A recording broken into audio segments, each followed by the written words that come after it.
అనంతపురం జిల్లాలో Thopudurthi Prakash Reddy, Paritala Sriram, MLA Surendrababu, TTD board సభ్యుడు MS Raju మధ్య జరిగిన రాజకీయ వివాదం ఇప్పుడు కుల రాజకీయాల దిశగా మళ్లించబడుతుందనే ఆరోపణలను వైఎస్ఆర్ కాంగ్రెస్ పార్టీ నాయకులు తీవ్రంగా చేస్తున్నారు. తొలుత తోపుదుర్తి ప్రకాష్ రెడ్డి గన్మేల తొలగింపు, ఆయన సోదరుడి అరెస్ట్, తర్వాత టిప్పర్ ఢీకొట్టిన ఘటన వంటి పరిణామాల తర్వాత ఆయన తనపై హత్యాయత్నం జరిగిందని ఆరోపించారు. తదుపరి రోజు జరిగిన ప్రెస్ మీట్లో పరిటాల శ్రీరామ్, సురేంద్రబాబు, ఎంఎస్ రాజు కలిసి స్పందించారు. ఆ సందర్భంలో ఎంఎస్ రాజు తోపుదుర్తి ప్రకాష్ రెడ్డిని పిచ్చి కుక్క అంటూ అవమానకంగా మాట్లాడడం వివాదాన్ని మరింతగా ముదిర్చింది. తర్వాత ప్రకాష్ రెడ్డి ఎంఎస్ రాజును బినామీగా మార్చి ఆస్తులు కూరబెట్టుకుంటున్నారు అని ఆరోపించారు. దానికి ప్రతిగా ఎంఎస్ రాజు తీవ్రమైన వ్యక్తిగత దూషణలకు దిగారు.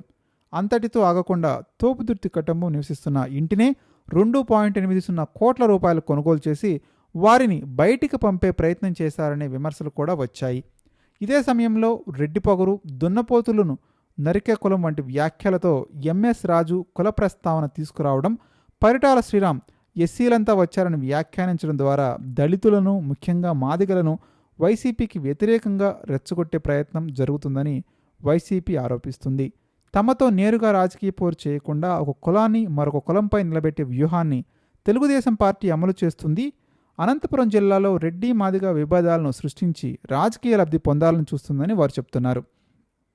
ఇక ఎంఎస్ రాజు టీటీడీ బోర్డు సభ్యుడిగా ఉండి కూడా చెప్పులతో కొడతా వంటి భాష ఉపయోగించడం హుందాతనానికి విరుద్ధంగా ఉందని విమర్శలు వెల్లువెత్తుతున్నాయి. మొత్తంగా ఈ వ్యవహారం కేవలం వ్యక్తిగత వివాదం కాకుండా జిల్లాలో కుల విభజనకు దారితీసే రాజకీయ వ్యూహంగా మారిందనే అభిప్రాయం బలపడుతుంది.